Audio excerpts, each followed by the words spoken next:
U atletskom tunelu nastavno sportske dvorane Gradski vrt održan je Božićni kup 2010. miting za mlade uzraste, točnije kadete i kadetkinje.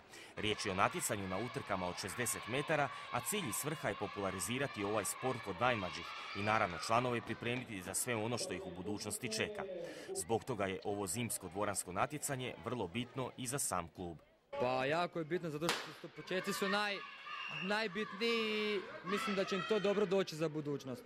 Dobro, inače što se tiče osvajanja prvih mjesta, ima nekih nagrada za njih, ovako to? Da, naravno, medalje su im osigurane su i majice i osigurane su im božićni paketi. Osim lijepih nagrada mladim natjecateljima, važne su bile utrke i zbog međusobne konkurencije i dokazivanja vrijednosti, ali i ljubavi prema ovom sportu, zbog čega su uostalom i došli u klub trenirati i učiti. Jesi zadovoljan, si očekivao to? Pa nisam, ali evo, ostvarilo mi se. Koliko dugo treniraš baš ovu disciplinu, koliko si dugo u klubu? Pa 1 godinu. I što ti je najbolja koja disciplina? Je li upravo ova na 60 metara?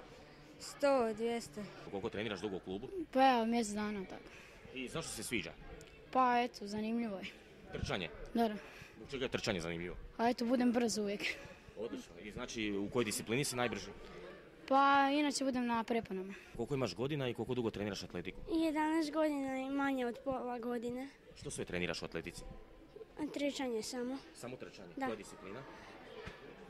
60 metara i štafeta. Jel se možeš pohvaliti nekim pobjedama?